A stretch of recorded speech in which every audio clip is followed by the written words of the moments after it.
नाशिक शहरातील खडकाळी येथील राहणारा परेश उर्फ जाकी पवार हा कलरिंगचे काम करून कुटुंबाचा उदरनिर्वाह भागवित होता.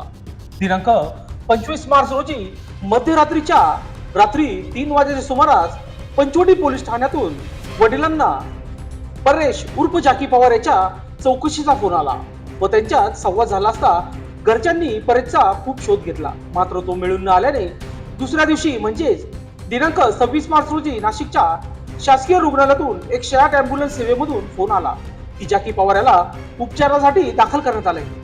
मात्र उपचार सुरू असताना त्याचा मृत्यू झाला. नातेवाईकांनी चौकशी केली की परेश उर्फ जाकी याला या रुग्णालयात दाखल कोणी केले, तसेच पोलिसांकडे देखील चौकशी केली असता त्यांना समाधानकारक उत्तर न मिळाल्याने मुलाचा घातपात झाल्याचा संशय असल्याचा प्रसार माध्यमांशी बोलताना यावेळी घरच्यांनी असा पवित्रा घेतला की जोपर्यंत याची संपूर्ण चौकशी होत नाही तोपर्यंत आम्ही मृतदेह ताब्यात घेणार नाही. तसेच पोलिसांनी तपासात अकस्मात मृत्यूची नोंद केली असून परेश उर्फ जाकी पवार याच्या पश्चात आई वडील, 2 भाऊ व 2 बहिणी असा परिवार आहे. माझा मुलगा काल कामाला गेला, कामावरून घरीच नाही आला. तो रात्री त्याला मी शोधलं पण काही शोधच लागला नाही. तर 2 वाजता फोन आला त्याच्या पप्पांना, तर ते पोलिस शिव्या द्यायला लागले डायरेक्ट.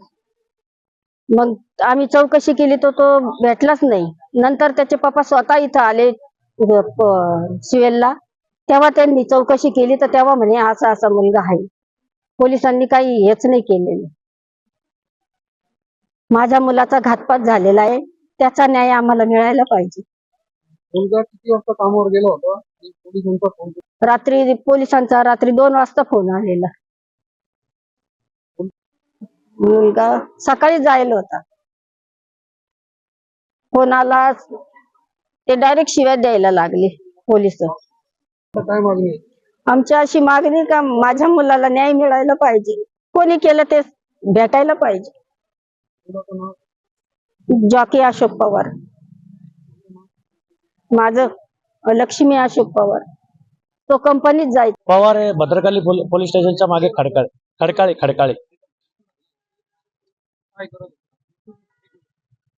पुढे राहायचं? पवार कुटुंब हे खडकाळीमध्ये 60 कोटी रोड गंजामळा सिग्नल आहे ना, तिथे राहिला होते आणि ते सगळे एक मजूर काम करतात, कोणी वेल्डिंगचं काम वगैरे करतात.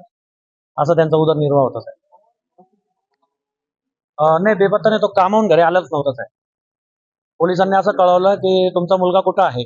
मग त्याच्या वडिलांनी सांगितलं की तो कामावून घरी आलाच नाहीये, म्हणे आम्ही त्याला घेऊन आलेलो आहे. असं पोलिसांनी फोन केला होता रात्री 2 ला. Rokade police, Panchavati police station. आमच्या खडकाळी विभागातील आमचे मेवणे परेश अशोक पवार उर्फ जॉकी त्यांचा रात्री 2 वाजेला त्यांच्या वडिलांना फोन आला पंचवटी पोलीस स्टेशन मधून की तुमच्या मुलाला जमा केलंय. कारण काय काय काहीच सांगितलं नाही त्यांनी.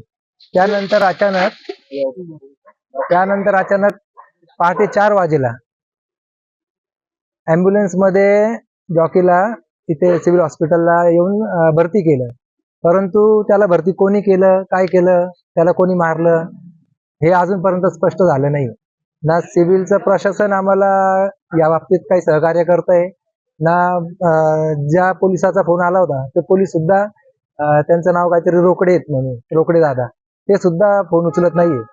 तर माझी आपल्या माध्यमातून एक विनंती करतो की ह्या गोष्टीची उच्चस्तरीय चौकशी व्हावी आणि त्या पवार कुटुंबियाला न्याय मिळावा. कारण खूप गरीब कुटुंब आहे ते.